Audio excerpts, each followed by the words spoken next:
rescue team recovers the last body of missing hiker in Marapi eruption. UN Secretary General warns of global threats stemming from Gaza war.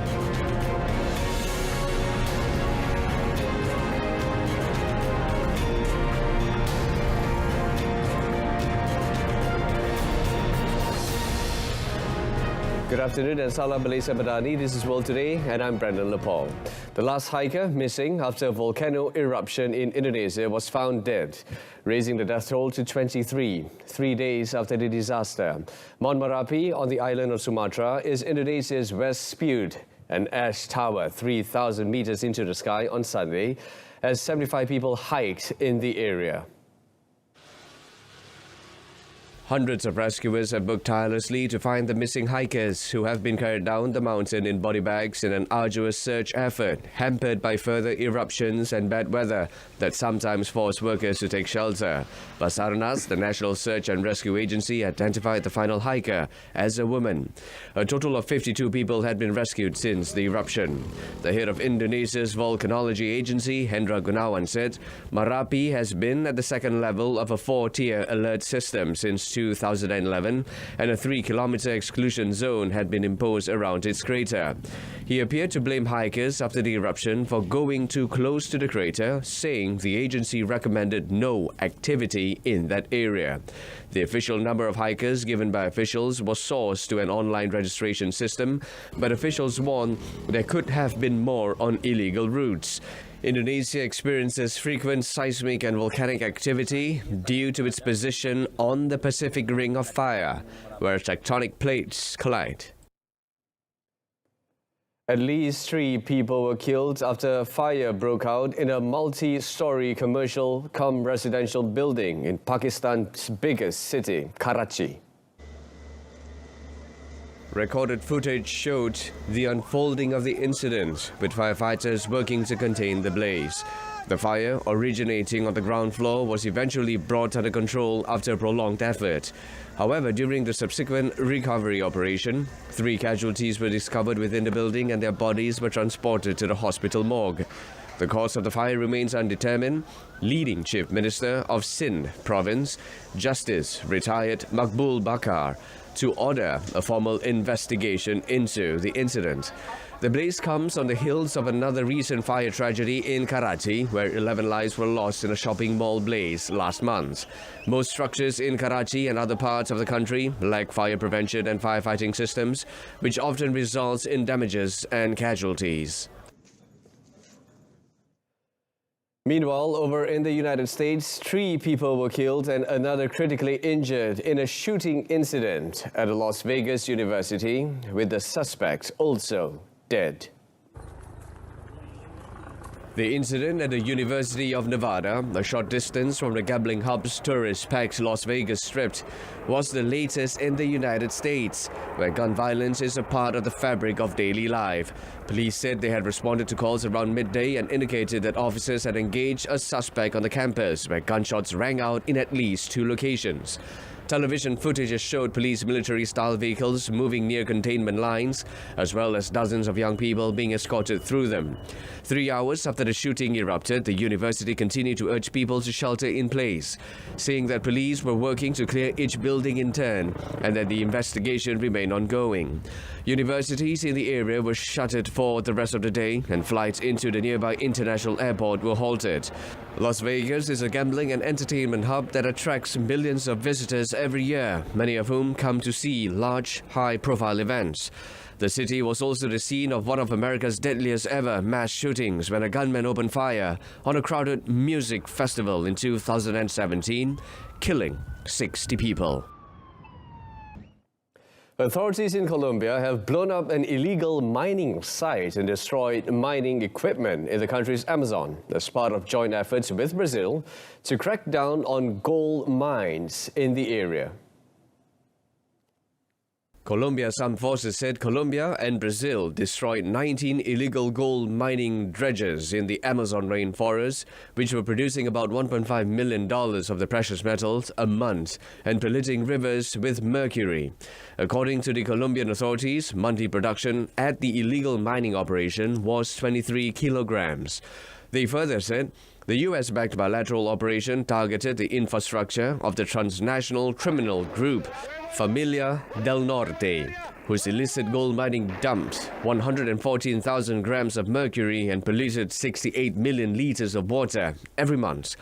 Brazil and Colombia are two of the world's most biodiverse nations, with swathes of their landmass covered by the Amazon rainforest, which scientists say is vital to slowing down climate change because of the huge amounts of greenhouse gases it absorbs. And yet come Britain's ruling party in disarray following minister's resignation. Stay tuned. Rakyat Malaysia memang hebat kerana tegas pertahankan hak Palestin. Memang kita jauh dari dunia Arab. Kita jauh dari dunia Palestin. Kita jauh dari Gaza. Tetapi setiap detik berlaku menyentuh hati nurani kita. Kerana apa? Karena kita tahu dan faham arti manusiawi, arti ihsan, arti kemanusiaan, dan lebih penting, arti keadilan melawan kezaliman Israel.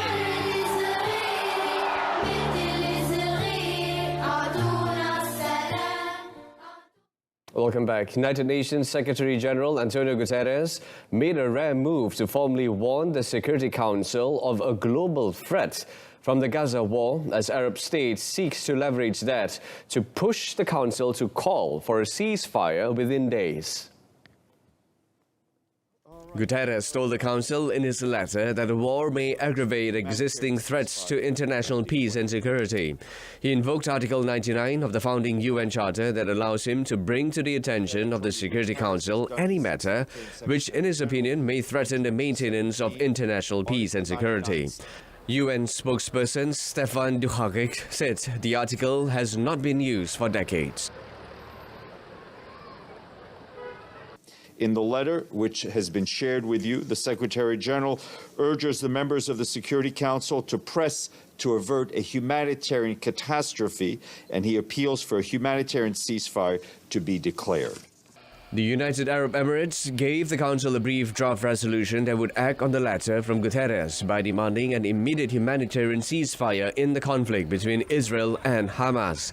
Diplomats said the UAE aims to put the text to a vote on Friday, when the Council is due to be briefed by Guterres on Gaza. To be adopted, a resolution needs at least 9 votes in favor and no vetoes by the 5 permanent members: the United States, Russia, China, France, or Britain. The Emirati head of the UN's climate conference pressed countries to strive for common ground and reach a historic deal by early next week, giving negotiators days to untangle disagreements over the fate of fossil fuels. It is rare for UN climate talks to end as scheduled, but COP28 President Sultan Ahmed Al-Jaber set the ambitious goal of having a deal in place by 11 a.m. local time on Tuesday, the last official day of the conference. He urged the nearly 200 nations represented at COP28 to work with a spirit of compromise, step out of their comfort zones and find common ground to deliver a high ambition and balanced outcome. I will continue to ask parties to bring bridging proposals on fossil fuels, renewables, and energy efficiency in line with the science. We must create outcomes that guide action this decade.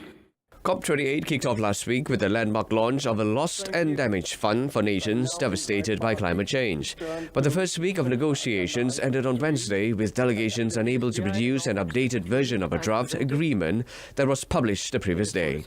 The text includes language on phasing out fossil fuels, which the European Union, the United States, island nations and African countries support. But it also has an option to leave the issue off the final text, a position backed by China, Saudi Arabia and other Arab nations. Britain's ruling Conservative Party was in disarray after its immigration minister quit over legislation regarding sending migrants to Rwanda as hotliners turned the screw on Prime Minister Rishi Sunak. Thank you, Mr. Deputy Speaker. The UK leader's position looked increasingly vulnerable after Robert Jenrick said he had resigned due to strong disagreements with the direction of the government's policy on immigration. The bombshell resignation came after Rwanda warned that it would pull out of a treaty to accept migrants if the UK does not respect international law. Former hardline Interior Minister Suella Braverman also issued Sunak an ultimatum to get tougher on immigration or face certain wipeout in the next general election, in a torrid day for the British Prime Minister. Jenrick resigned after Sunak's administration published emergency legislation designed to ensure Rwanda is considered a safe country, after UK Supreme Court judges last month deemed that it was not. In his resignation letter to the Prime Minister, Jenrick wrote that the proposed laws were a triumph of hope over experience. Republican senators blocked a White House request for $106 billion in emergency aid, primarily for Ukraine and Israel, as conservatives balked at the exclusion of immigration reforms they had demanded as part of the package. The vote marked a significant defeat for President Joe Biden, who had warned Congress that Russian President Vladimir Putin would not stop with victory in Ukraine and could even attack a NATO nation. The package would include roughly $60 billion to help Ukraine keep up pressure on Russia during the frigid winter months and around $10 billion for Israel in its conflict with Hamas, plus some aid for Taiwan. Chuck Schumer, the Democratic Senate leader, had committed to holding a vote later on, adding the border security measures demanded by Republicans in a bid to secure the 60 votes needed to get it over its first procedural hurdle. But the 49-strong Republican minority in the 100-member upper chamber voted en masse against moving forward, pointing to a lack of government action on the estimated 10,000 migrants crossing from Mexico daily. Biden has led the global coalition backing Kyiv, but support has been waning among Republicans in Congress, and the administration has warned that it will run out of money for more Ukraine aid in weeks unless lawmakers act. The United States said it was grounding its military fleet of V-22 Osprey aircraft after a fatal crash last week off the coast of Japan that killed 8 people on board. U.S. Air Force Special Operations Command said in a statement that preliminary investigation information indicates a potential material failure caused the mishap, but the underlying cause of the failure is unknown at this time. It added the stand-down will provide time and space for a thorough investigation to determine causal factors and recommendations to ensure the Air Force CV-22 fleet returns to flight operations. 8 American service members were aboard the tilt-rotor aircraft when it crashed during a routine training mission last week off Yakushima Island, about 1,040 kilometers southwest of the capital, Tokyo. After the crash, the U.S. military unit that the V-22 Osprey aircraft belonged to suspended flight operations, but the U.S. military had said other aircraft would continue to fly after undergoing safety checks. Tokyo has voiced concern about Osprey flights. The deployment of the aircraft in Japan has been controversial, with critics of the U.S. military presence in the country's southwest islands saying it is prone to accidents. Guyana and Venezuela agreed to keep communications channels open in a fast-escalating feud over an oil-rich region as Brazil reinforced its troops near its own border and Washington urged calm.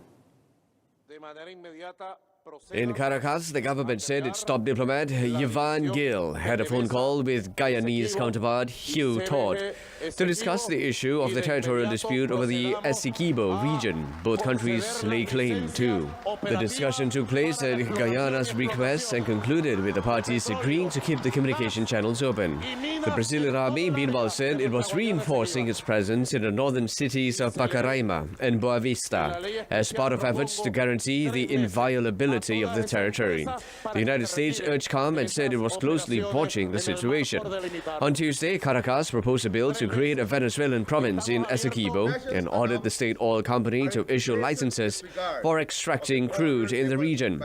President Nicolas Maduro also gave an ultimatum to oil companies working under concessions issued by Guyana to halt operations within 3 months. Guyanese President Irfan Ali called Maduro's statements a direct threat against his country and said he would seek relief from the UN Security Council.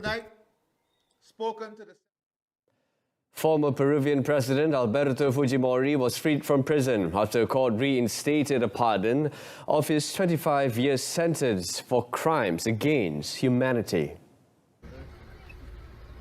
Fujimori, who served from 1990 to 2000 and is now in poor health, left the Barbirio prison in Lima and was greeted by his children, Keiko and Kenji.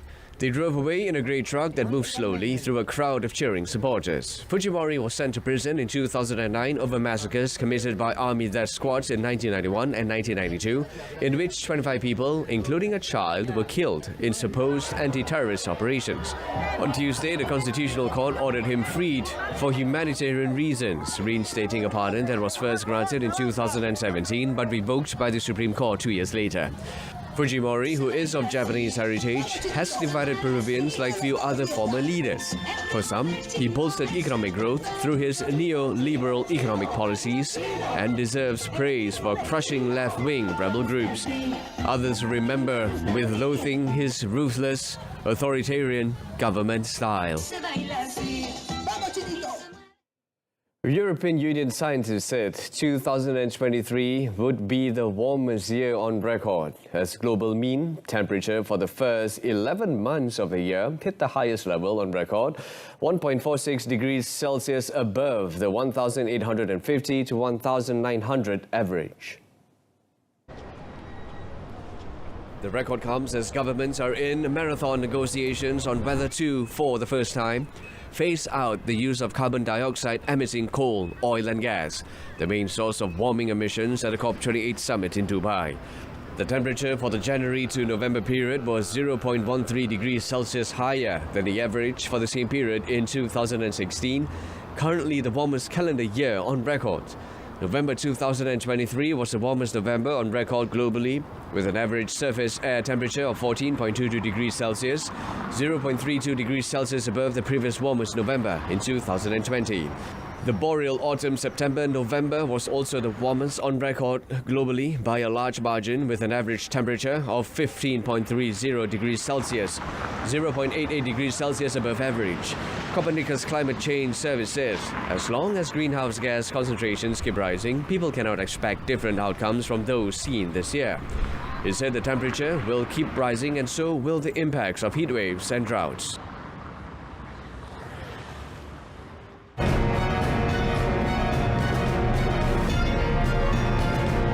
Messi named Times Magazine Athlete of the Year. That and more in our sports segment. Siren amaran awal banjir ialah sistem pengesan kenaikan aras air secara automatik. Sistem ini dilengkapi dengan pembesar suara akustik, sistem pemantauan bersepadu dan menggunakan sistem solar sepenuhnya. Selain itu, ia juga berupaya memberi arahan daripada Pusat Kawalan Program Ramalan dan Amaran Banjir Negara ke stesen siren dengan kaedah voice activation. Keupayaan bunyi siren ini boleh menjangkaui 1 hingga 2 kilometer bergantung kepada keadaan topografi setempat. Terdapat 2 jenis siren. Pertama, bunyi siren amaran.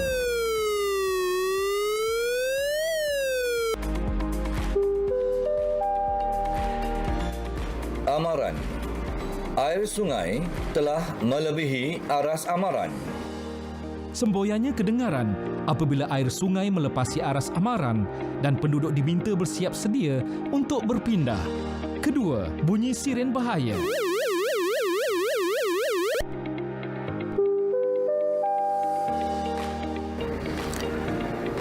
Bahaya. Air sungai telah melebihi aras bahaya. Ia diaktifkan setelah air sungai melepasi aras bahaya dan penduduk diminta untuk berpindah serta-merta. Sistem siren amaran awal banjir memberi manfaat kepada masyarakat bersiap siaga menghadapi bencana banjir. And welcome back. Kicking off our sports segment today with English football, Liverpool's Virgil van Dijk scored a first-half volley to put them on course for a 2-0 victory over Sheffield United in the Premier League, giving New Blades boss Chris Wilder a losing start on his return to the club. Liverpool captain Van Dijk volleyed home his first goal of the season in the 37th minute as a home side's soft centre defence left him completely unmarked from a corner to deftly side-foot the ball into the net. Mohamed Salah forced a brilliant reflex save from West Foderingham with a volley from another corner early in the second half, and Jurgen Klopp was given another headache shortly afterwards when Alexis McAllister was forced off after picking up a knee injury. Substitute Darwin Núñez missed a great chance to double the lead in the 77th minute when he latched on to a superb through ball from Trent Alexander-Arnold, but again, Foderingham came to the rescue. The home side's keeper looks to have kept his side in the game, but he was finally beaten again deep into second half stoppage time when Dominic Szoboszlai was picked out on the other side of the box by Núñez and rifled home the ball. Van Dijk expressed relief at the final whistle as his side escaped with a victory following a spirited performance from their hosts. Carlos Queiroz has parted company with Qatar's national team less than a year after signing a 4-year contract to coach the Asian champions, and with little more than a month until the nation hosts the next edition of the Asian Cup. The former Real Madrid and Portugal head coach took over as a long-term replacement for Felix Sanchez in February after the Qataris hosted last year's World Cup finals and was charged with qualifying the Gulf state for the 2026 tournament. In a statement, Qatar Football Association said Queiroz's tenure as head coach of the Qatar national team has ended amicably by mutual agreement between the two parties. The body also expresses its sincere gratitude to Coach Queiroz for his unwavering dedication, leadership and contribution during his tenure. Queiroz oversaw wins over Afghanistan and India in November in the second round of Asia's preliminaries for the next World Cup, with the Qataris chasing one of the 8 berths available for teams from the continent and the expanded 48-team finals. Qatar won their first Asian Cup title under Sanchez in 2019, and the country is due to defend the trophy on home soil next month when they have been drawn to face China, Tajikistan and Lebanon in the group phase. The Gulf nation is hosting the Continental Championship after original hosts China relinquished the rights due to the impact of the COVID-19 pandemic. Over in the US, Inter Miami's Argentine superstar Lionel Messi was named Time's 2023 Athlete of the Year by the Times magazine on Tuesday. Now, Messi was honored by Time after his move to the Major League Soccer MLS club Inter Miami from French powerhouse Paris Saint-Germain PSG in July. In August, the 36-year-old led Inter Miami to North America's League's Cup triumph, which was the U.S. club's first title in history. He scored 10 goals in 7 League Cup matches for Inter Miami to make a big impact on U.S. football scene in a short time. In October, Messi took his record-extending 8 Ballon d'Or awards after guiding Argentina to the 2022 FIFA World Cup title. It was Argentina's first World Cup victory since 1986.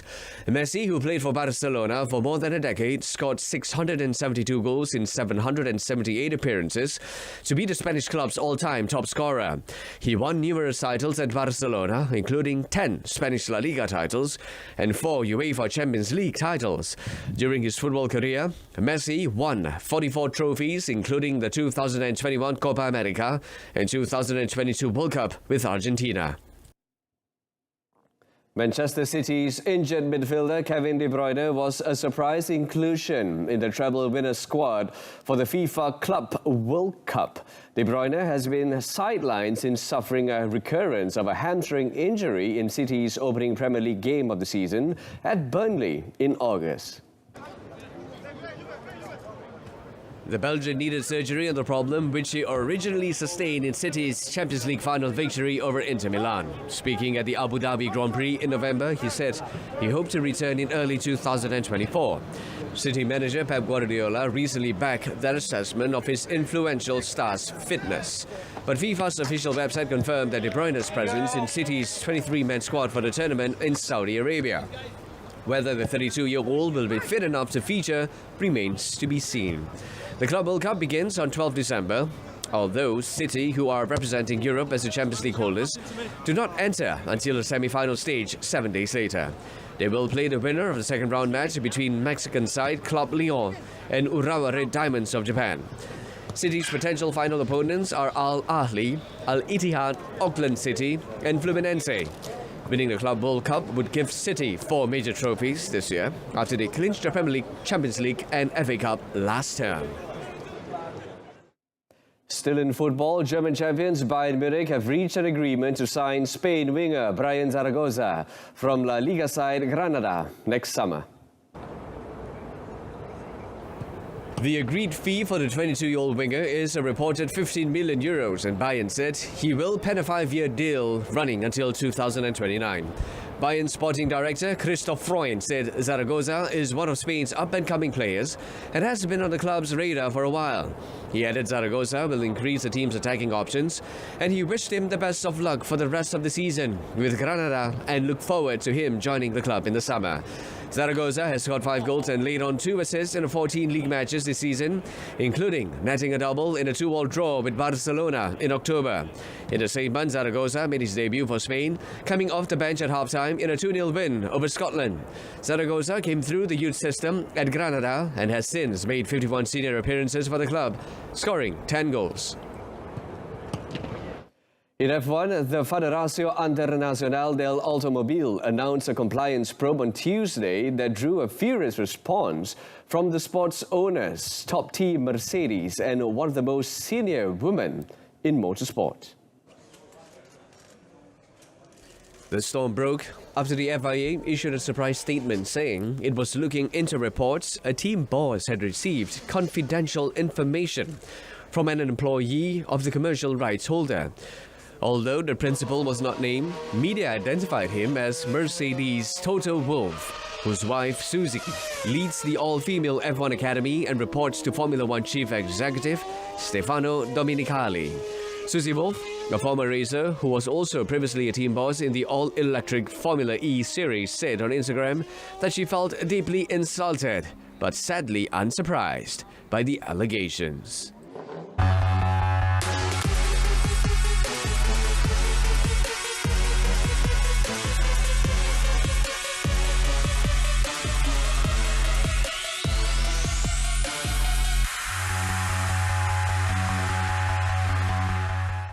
And with that, we reach the end of today's bulletin with a reminder of our top story today. Rescue team recovers the last body of missing hiker in Merapi eruption. Do join us again tonight at 8:30 p.m. on TV1 and saluran Berita RTM for more. From the river to the sea, Palestine will be free. I'm Brendan Paul. Goodbye for now. Take care.